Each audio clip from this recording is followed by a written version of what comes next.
আজকে সন্ধ্যার পরে আমার মেয়ের দাঁত ফালাতে গিয়ে কত বড় একটা ঝামেলায় পড়ে গিয়েছিলাম। আমি ঝামেলায় পড়েছিলাম সবকিছুই কিন্তু আজকে পুরো ভিডিওর মাধ্যমে তোমাদের সাথে শেয়ার করব।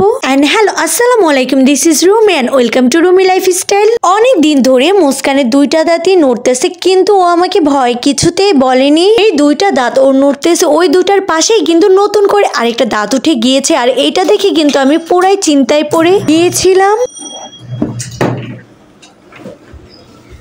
কি নাম তোমার? অরিনজাহান মুস্কান। অরিনজাহান মুস্কান। হ্যাঁ, পড়ি। আমি কি তোমাকে এখন কি আমি দাঁত তুলতেছি? আমি তো দাঁত তুলতেছি না, আমি তো জাস্ট তুলোটা এনে দিলাম। আরে কি বলে কান্না করতেছে কেন? আমি কি ব্যথা পাবো কেন? আরে কি বলে? আমি তো জাস্ট এখানে একটা ব্যথা লাগবে না। আমি তোমাকে এই যে আরে বাবা তুমি আরে ব্যথা লাগবে না। হ্যাঁ বলো শেষ তো বাবা, শেষ।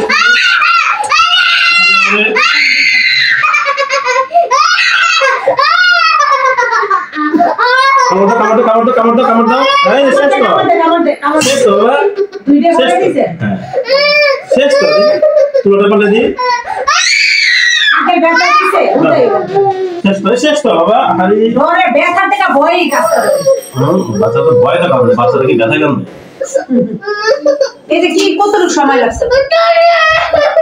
এইদিকে মুস্কানের দাঁত ফেলানো কিন্তু হয়ে গিয়েছে। আজকে কিন্তু ডাক্তার মুস্কানের দুইটা দাঁতই ফেলে দিয়েছে। আজকে আমার মেয়ের দুই দাঁত ফালানোর কারণে কিন্তু কিছুতেই তার কান্নাকাটি আর থামছেই না। প্রায় 1-2 ঘন্টা মেয়ের কান্নাকাটি দেখে আমার আর কিছুতেই ভালো লাগছিল না, তাই মেয়েকে নিয়ে চলে গিয়েছিলাম কিছু কেনাকাটা করার জন্য। আজকে মেয়ের দাঁত ফালাতে গিয়ে কতটা ঝামেলায় পড়ে গিয়েছিলাম আমি। ডাক্তারকে মুস্কান কিছুতে ওর দাঁত ফালাতে দিবে না এই নিয়ে অনেকক্ষণ বোঝানোর পরে কিন্তু শেষ মুহূর্তে কিন্তু ডাক্তার মুস্কানের দাঁতটা ফেলে দিয়েছিল।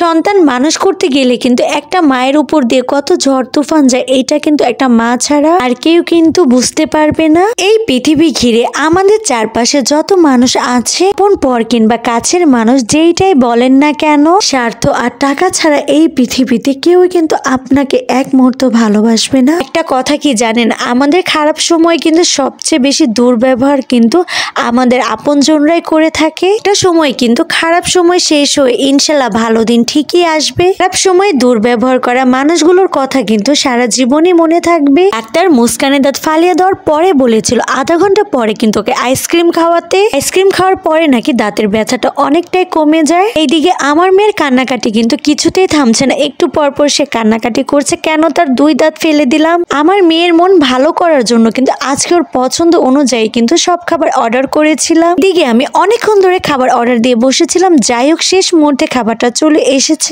সন্ধ্যার পরে মেয়েকে নিয়ে ডেন্টালের কাছে যাওয়ার পরে কিন্তু আমাদের বাসার কারোরই আজকে বিকালে নাস্তা খাওয়াই হয়নি। আজকে আমার মেয়েকে নিয়ে যে একটা ভোগান্তি হয়েছিল আমার। ডাক্তার বলেছে ও যেহেতু ছোট মানুষ, প্রত্যেকদিন ওর দাঁতগুলো দেখতে কোন দাঁতটা লড়ছে কোন দাঁতটা লড়ছে না, এই দিকটা কিন্তু সবসময় লক্ষ্য রাখতে হবে। ঠিক আছে, তো আমি একদমই ভুলে গিয়েছিলাম আমার মেয়ের যে প্রায় 7 বছর হয়ে গিয়েছে, সেই ছোট্ট মেয়েটা মাশাআল্লাহ দেখতে দেখতে কিন্তু অনেকটাই বড় হয়ে গিয়েছে। আজকে আমার মেয়ের এত কান্নাকাটি দেখে সত্যি আমার এত খারাপ লেগেছিল যেটা বলে বোঝাতে পারবো না। এইদিকে আমি আমার মেয়ের কথা বলতে যাই কিন্তু আমি একটু ইমোশনাল হয়ে যাচ্ছি। যাই হোক, আমার কাছে কিন্তু এই দোকানে সুইটকর্ন ছাড়া কিন্তু অন্য কোথাও সুইটকর্ন খেতে একদমই ভালো লাগে না। কয়েকদিন আগে আমি অন্য একটা জায়গা থেকে সুইটকর্ন খেয়েছিলাম, এত বাজেভাবে বানিয়ে দিয়েছিল আর দামটাও কিন্তু একটু বেশি রেখেছিল। তাড়াতাড়ি করে খাওয়া দাওয়া শেষ করে আমরা কসমেটিকের দোকানে চলে এসেছি, কারণ আর কিছুক্ষণ পরে কিন্তু কসমেটিকের দোকান বন্ধ করে দিবে। আজকে এমনিতে কিন্তু মার্কেটে লেট করে এসেছি, বন্ধ করার আগে কিন্তু তাড়াতাড়ি কেনাকাটা শেষ করতে হবে। দিনে দিনে আমার অবস্থা এতটাই খারাপ হয়ে গেছে, ইদারিং কোনো কিছুই মনে রাখতে পারি না, সবকিছুই ভুলে যাই। বাসায় থাকলে নিজের অনেক কিছুই কিনতে হবে এই কথাটা কিন্তু ঠিকই মনে থাকে।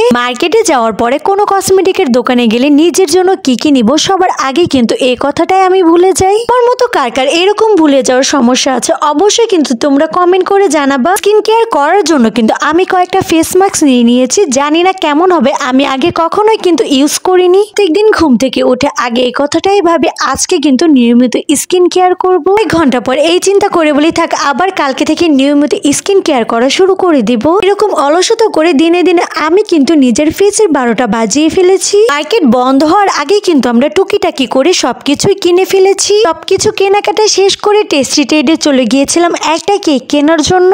কালকে যেহেতু আমার ছোট ভাইয়ের বার্থডে 12টা 1 মিনিট ওকে সারপ্রাইজ দেওয়ার জন্য একটা কেক কিনে নিলাম। কেক কেনার সময় কিন্তু বাসার জন্য মিষ্টি কিনে নিয়েছিলাম, যেহেতু ছোট ভাইয়ের বার্থডে একটু তো মিষ্টি মুখ করাতে হয়। এদিকে কেক আর মিষ্টি কিনা শেষে এখন বাসায় চলে যাব। বাসায় কেক নিয়ে যাওয়ার পরে আমরা সবাই মিলে ওকে এরকম ভাবে সারপ্রাইজ করেছি, এইটা দেখে কিন্তু আমার ভাই অনেক খুশি হয়েছিল। আজকে কিন্তু ওর 13তম জন্মদিন, সবাই ওর জন্য অনেক দোয়া করবেন, বড় হয়ে যেন ভালো কিছু করতে পারে। আমার কাছে কিন্তু টেস্টি ট্রেডের এই কেকটা খেতে অনেক ভালো লাগে, কারণ উপর দিয়ে বাদাম দেওয়া আছে, তাই খেতে কিন্তু অনেক বেশি মজা লাগে। আমার মেয়ের কিন্তু কেক দেখে দাঁতের ব্যথাটা একদমই ভালো হয়ে গিয়েছে, এটা কিন্তু তোমরা ভিডিওটা দেখলেই বুঝতে পারবা। আমার মেয়ে কিন্তু দাঁতের ব্যথার থেকে ভয় পেয়ে বেশি কান্না করেছিল।